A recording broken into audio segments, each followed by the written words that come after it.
let's talk about something that's, well, it's pretty powerful. How do you care about someone, deeply care, without all the pain that sometimes comes with it? Today, we're going to dive into how you can love freely, without the anxiety and suffering that so often gets tangled up with attachment. I mean, you've been there, right?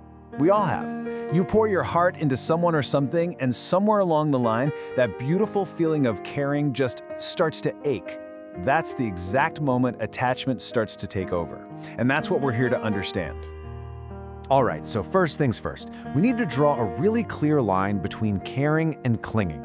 We're often made to believe that to love someone more, you have to hold on tighter. But what if that's completely backwards? What if real, healthy love actually needs the exact opposite? Just look at these two mindsets, side by side.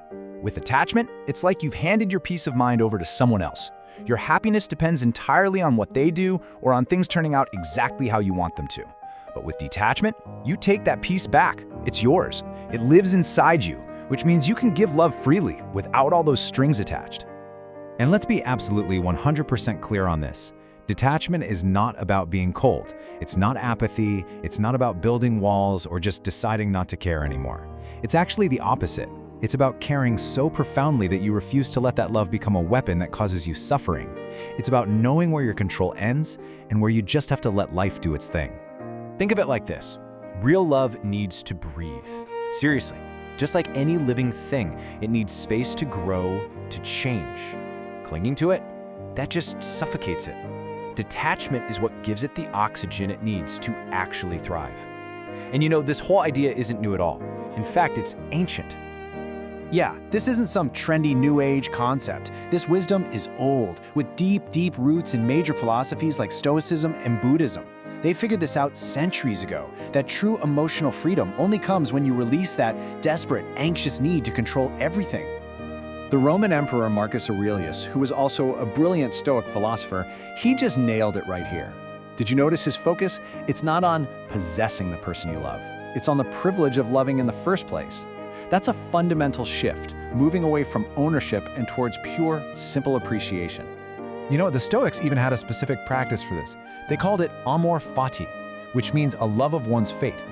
It's this powerful idea of not just accepting, but actually embracing everything that happens, the good, the bad, all of it, without trying to force it to be different.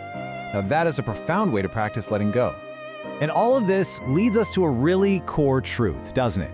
A real, genuine connection will never ask you to sacrifice your own inner peace. It lets you be completely yourself, without that constant, nagging fear of losing it all. Okay, so we've talked about the what and the why. That's all great in theory, but how do you actually do this? Let's get practical.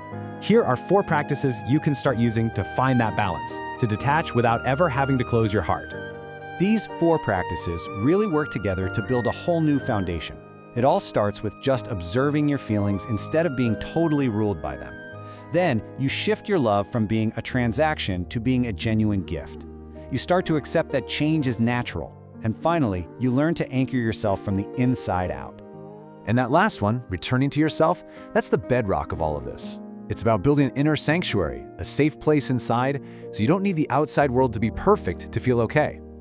And you can do this through meditation, journaling, or even just some quiet time alone. It's how you find your center again. So we've covered a lot of ground, haven't we? From ancient philosophy all the way to things you can try today. But now comes the real work, actually applying this stuff to your own life. If there's one thing to take away from all of this, let it be this.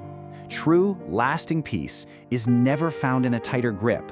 It's found in the courage to open your hands and just trust the flow, even when you have no idea where it's taking you.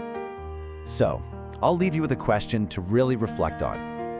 Think about someone or something that you're holding on to really tightly, and ask yourself honestly, what am I really afraid will happen if I just let go?